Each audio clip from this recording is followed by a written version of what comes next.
पुरुष का जो रेशियो था वो 107% से ऊपर ज्यादा आत्महत्या का था पारिवारिक कारणों से। वो जमाना नहीं है कि 7 जन्म में साथ रहेंगे, अब तो 7 महीने संबंध नहीं हो रहे, क्यों टूट रहे हैं? मेरा मकसद ये है कि महिलाओं का सम्मान प्रथम है, लेकिन पुरुष का उत्पीड़न भी ना हो, ये भी हमारा कर्तव्य है। लेकिन कुछ प्रक्रियाएं ऐसी हैं जिनमें सावधानी बरतने की जरूरत है, जिससे झूठे केसेस ना हो। और अगर कोई झूठा केस कर रहा है तो वो उतना ही दंड का पात्र बनेगा जितना कि जिसके ऊपर आरोप लगाया जा रहा है जी। इस प्रकार के कानून तमाम देशों में है।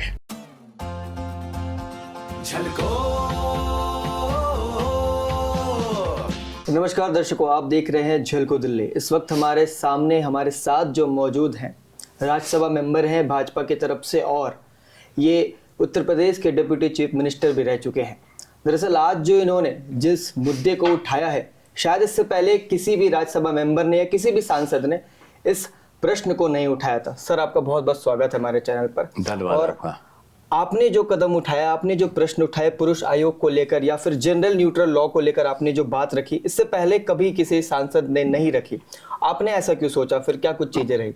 नहीं, मैंने पुरुष आयोग नहीं कहा जी। मैंने ये कहा कि न्यूट्रल जो एक जेंडर न्यूट्रल है, जनरल न्यूट्रल लॉ जी, यानी स्त्री और पुरुष के लिए समान व्यवहार होना चाहिए। देखिए, भारत की व्यवस्था और वर्तमान जो भाजपा सरकार है, इसकी प्रमुख विशेषता या यूं कहें प्राथमिकताओं में से है कि महिला सशक्तिकरण हो जी।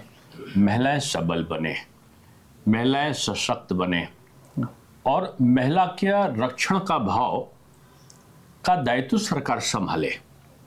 इस सरकार की प्राथमिकताओं में से है जी। और पहले भी जो सरकारें रही उन्होंने भी कानून बनाए हैं। मुझे खुशी है कि उनका जो अनुपालन हुआ उसमें तेजी आई है।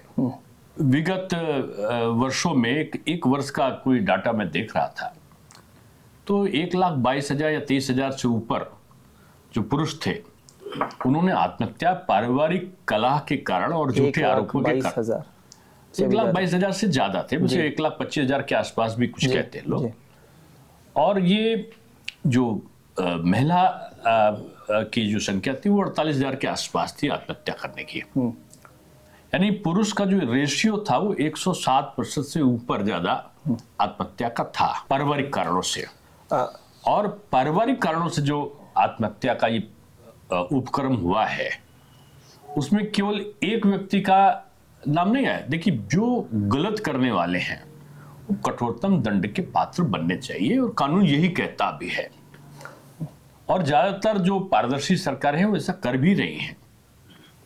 लेकिन कुछ प्रक्रियाएं ऐसी हैं जिनमें सावधानी बरतने की जरूरत है, जिससे झूठे केसेस ना हो।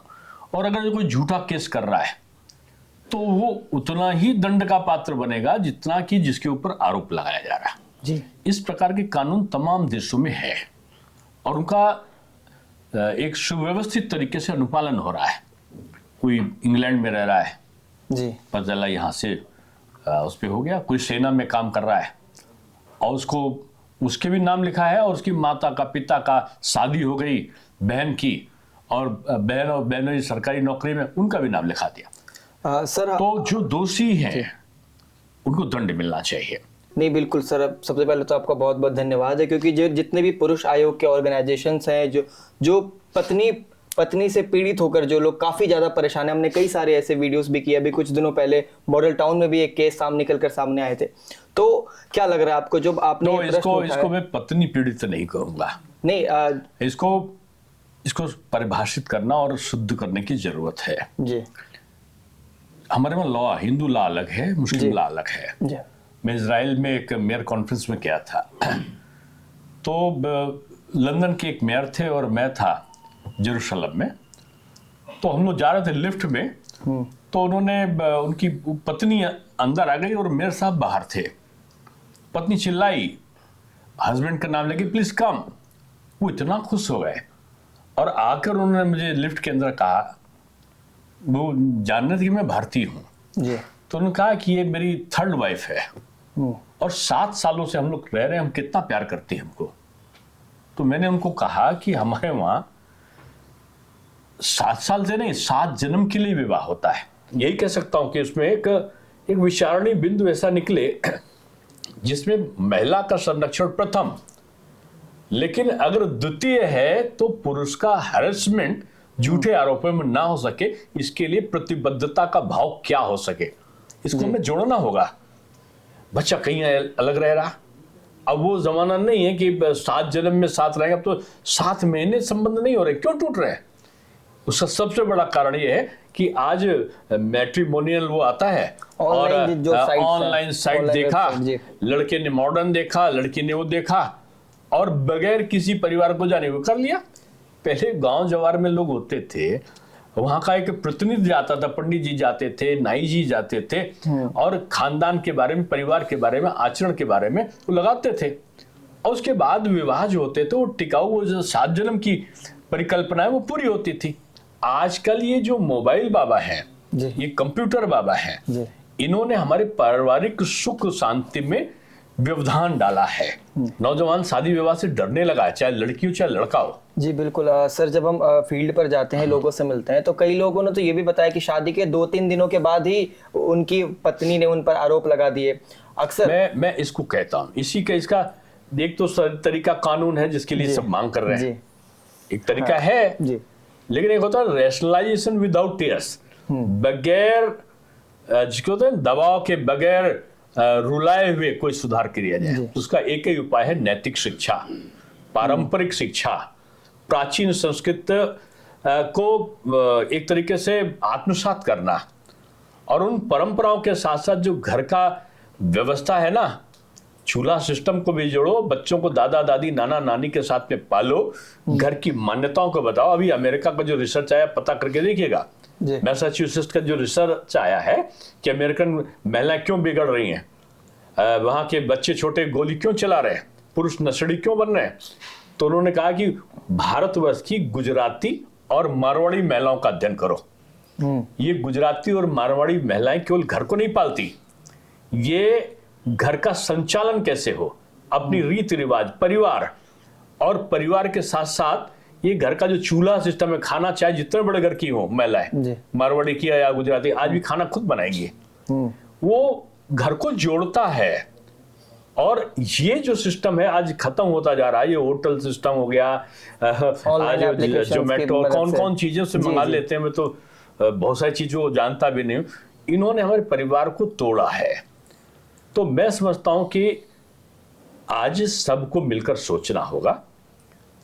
मैं सांसद के नाते मैंने इस विषय को उठाया, ये बात सही है, लेकिन मेरा मकसद ये है कि महिलाओं का सम्मान प्रथम है, लेकिन पुरुष का उत्पीड़न भी ना हो, ये भी हमारा कर्तव्य है। जी बिल्कुल। ये चीजें जो मैंने कही है कि इसको हमको एक रास्ता निकालना होगा और इसमें महिलाओं को आगे आना होगा जी। और महिलाओं के साथ साथ इसका एक सामूहिक दोनों तरह के पक्षों का जो विषय है उसको देखकर एक सामूहिक निर्णय निकालने की जरूरत है। एक अच्छा सा निर्णय हो और न्यायालयों के लिए भी मैं आग्रह करूंगा, जरूर इस विषय को भी उठाऊंगा। इस प्रकार के केसों का निस्तारण जल्दी होना चाहिए जी बिल्कुल। 10-10 साल तक अगर मानसिक उत्पीड़न होगा तो निश्चित रूप में चाहे वो लड़की पक्ष हो चाहे वो वर पक्ष हो, दोनों का उत्पीड़न होता है। कन्याओं का भी मैंने उत्पीड़न देखा है, ऐसा नहीं है जी। दहेज में जला देते थे, वो कर देते थे, वो हुए जी, ऐसे लोगों को तो कठोरतम दंड मिलना चाहिए, वो बात सही है। लेकिन जहां नहीं है, बहुत से सीधे साधे लोग हैं, उनके खिलाफ एक के खिलाफ एक केसेस ऐसे हैं जिसने कई पुरुषों के खिलाफ केस लिखा दिया एक ही ने, तो वो चीज ठीक नहीं है। यानी कानून का दुरुपयोग रुकना चाहिए और कॉमन एक रास्ता निकले नियमों का जी। और उसके अनुसार इसका अनुपालन हो, ये एक है। और कोई आयोग से हल नहीं निकलता, किसी प्रकार के उससे हल नहीं निकलता, हल समाज के द्वारा निकाला जाता है। अरे आज तो जमाना ऐसा आ गया है कि सास और बहू, लोग पहले लड़का लड़की की बन लाते थे जन्मपत्री, अब लड़की और सास की जन्मपत्री मिलाने लगे। तो ये हमारा भारतीय समाज में नहीं था। इसलिए मैं आपके माध्यम से कह रहा हूं, जिम्मेदार नागरिकों एक हो, चाहे वो जुडिशरी से जुड़े लोग हों, समाज से जुड़े लोग हों, इसका हित चिंतन, हमारी इसका जो हल है वो कानून नहीं, जिसका हल समाज में छुपा हुआ है और हम सबको मिलके एक मानवीय दृष्टिकोण रखना चाहिए, भले ही वो स्त्री हो या स्त्री की जगह पुरुष हो, समान दृष्टि हो, समान दृष्टिकोण हो। यही आज की आवश्यकता है। आपका बहुत बहुत धन्यवाद सर हमसे बातचीत करने के लिए। तो दर्शकों, ये थे राज्यसभा सांसद दिनेश शर्मा जी, जो कि जनरल न्यूट्रल लॉ के लिए आवाज उठाई, आज इन्होंने प्रश्न पूछे। तो अब वक्त हो चला है वीडियो में अलविदा लेने का। आपका बहुत बहुत धन्यवाद। नमस्कार। देखते रहिए झलको दिल।